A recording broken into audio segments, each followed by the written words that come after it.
इयत्ता 4थी बुद्धिमत्ता, तर्कसंगती व अनुमान, घटक नावात बदल या घटकावर आधारित आपण प्रश्नांचा सराव आज घेणार आहोत.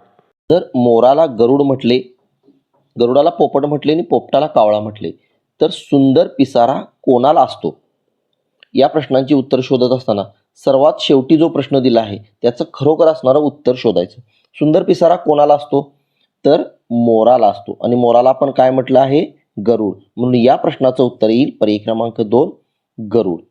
प्रश्न 2, जर आंब्याला सफरचंद म्हटले, सफरचंदाला केळी म्हटले आणि केळीला चिक्कू म्हटले, तर फळांचा राजा कोणाला म्हणतात? फळांचा राजा कोण असतो? बरोबर, आंबा. आणि आंब्याला आपण काय म्हटलं आहे? सफरचंद. म्हणून या प्रश्नाचं उत्तर येईल सफरचंद. पर्याय क्रमांक 1. प्रश्न 3, जर घोड्याच्या तबेलेला खुराडे म्हटले, खुराड्याला पिंजरा म्हटले आणि पिंजऱ्याला बीळ म्हटले, तर कोंबडी कशात राहते? कोंबडी कशात राहते? खुराडात राहते. खुराड्याला आपण काय म्हटलेलं आहे? पिंजरा म्हटलेला आहे. म्हणून या प्रश्नाचं योग्य उत्तर येईल पिंजरा. पर्याय क्रमांक 2. प्रश्न 4, जर डोळ्यांना कान म्हटले, कानाला नाक म्हटले आणि नाकाला हात म्हटले, तर आपण कशाने वास घेतो? आपण वास कशाने घेतो? तर नाकाने घेतो. आणि नाकाला काय म्हटलं आहे? हात म्हटलेला आहे. नाकाला काय म्हटलेलं आहे? हात. म्हणून या प्रश्नाचं उत्तर येईल पर्याय क्रमांक 4 हात.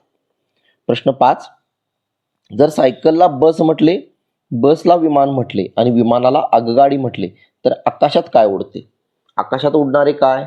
तर विमान. आता विमानाला काय म्हटलं आहे? प्रश्नामध्ये जाऊन शोधा. विमानाला आपण काय म्हटलं आहे? आगगाडी म्हटलं आहे. म्हणून या प्रश्नाचं उत्तर येईल आगगाडी. प्रश्न 6,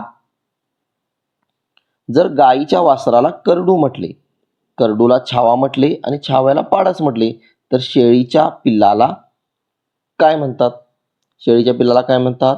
शेळीच्या पिल्लाला करडू म्हणतात. आणि करडूला काय म्हटलं आहे आपण? छावा. करडूला काय म्हटलं आहे? छावा. म्हणून या प्रश्नाचं उत्तर येईल छावा. पर्याय क्रमांक 2. जर पांढऱ्या रंगाला काळा म्हटलं, काळ्याला लाल म्हटलं आणि लालला हिरवा म्हटलं, तर दुधाचा रंग कोणता असतो? दुधाचा रंग कोणता असतो? पांढरा. आणि पांढऱ्याला आपण काय म्हटलं आहे? काळा.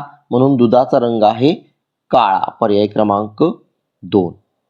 जर गव्हाला तांदूळ म्हटले, गव्हाला तांदूळ म्हटले, तांदळाला बाजरी म्हटले आणि बाजरीला ज्वारी म्हटले, तर भात कशाचा बनवतात? भात कशाचा बनवतात?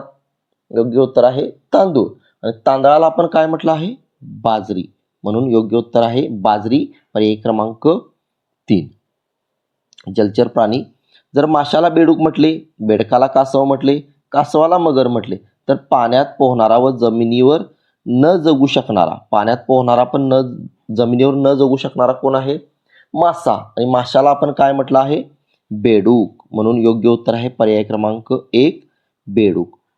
जर वर्तुळाला त्रिकोण म्हटले, त्रिकोणाला चौकोन म्हटले आणि चौकोनाला आयत म्हटले, तर 3 बाजू असणाऱ्या आकृतीला काय म्हणणार? 3 बाजू असणारी आकृती कोणती? त्रिकोण. आता त्रिकोणाला काय म्हटलं आहे? प्रश्नामध्ये शोधा. त्रिकोणाला काय म्हटलं आहे?